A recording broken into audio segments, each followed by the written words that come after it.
Maybe it's because I've directed too many Christmas pageants, but whenever the Feast of Epiphany rolls around and I hear the story of the Magi visiting the baby Jesus, I don't think of three kings at all. No visions of regal visitors decked out in their finest, riding atop camels, guided by a star for me.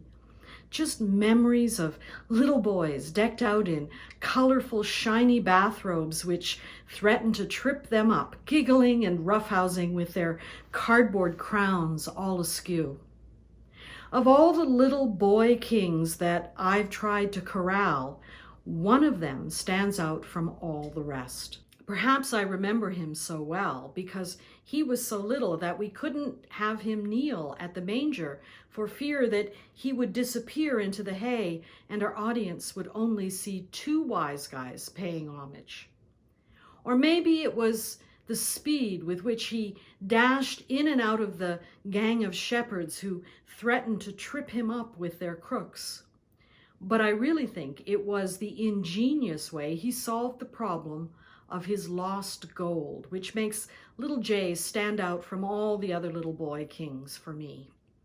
Little Jay's mother, like all the mothers of all the kings, was responsible for creating a facsimile of the gift her wise son would bestow on the baby Jesus.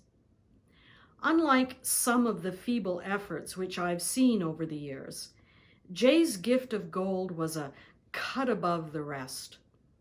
Inside an elaborately carved box, which his dad had picked up on his travels to the Middle East, Jay's mother had placed upon a bed of satin a carefully created block of wood wrapped in golden gift paper. It positively sparkled. It must have impressed Jay, too, because he was forever opening up his box to show his fellow cast members his treasure, his gift. During the dress rehearsal, Jay's performance was perfect. Jay positively perfected the art of gazing up at the makeshift star which hung above the altar just east of our makeshift manger. When he arrived at the place where the newborn baby Jesus was, who just happened to be a little girl that year, Jay strode right up to her mother Mary and opened the box containing his treasure and proudly announced his gift of gold for the newborn king. They, whoever they are, they say that if the rehearsal doesn't go well, then the performance will be wonderful. So I was more than a little worried when our dress rehearsal went off so splendidly, because that could only mean one thing, and I certainly wasn't looking forward to a performance where things went wrong. Sure enough, unbeknownst to me, on the morning of his big performance, somewhere between his home and church, Jay lost his golden treasure. All he had was an empty box when he showed up at his father's pew, wailing because all was lost. Jay had no gold to give to the baby Jesus. Little Jay was overcome with grief over the loss of his gift of gold. What could he possibly do? There was no time to go home and make another gold bullion. The nativity play would be ruined. All was lost. Jay looked everywhere he'd been. He couldn't find the treasure he was expected to give to the baby. It wasn't where he had left it. So Jay's dad did the only thing he could do. He dug down deep into his own treasure to find a gift for Jay to give to the baby. He opened his wallet and looked at the bills. Money. Perhaps a few 20s would do the trick. Modern gold.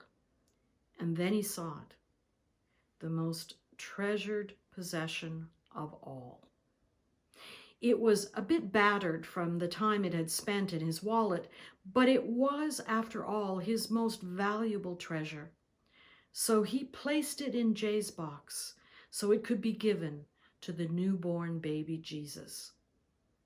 When the time came, Jay bowed regally before the babe, and tiny little Emma smiled up at him as he proudly lifted the lid of his beautifully carved box and offered up a treasure which lay inside.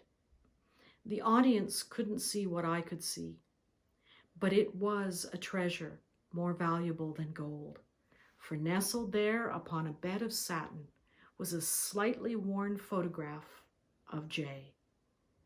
What gift could be more precious than the gift of oneself? We spend too much time looking to the heavens, convinced that our treasure lies there waiting to be bestowed upon us by some king in the sky. The truth rests more securely, closer than we have ever imagined. Our treasure cannot be found looking up into the heavens.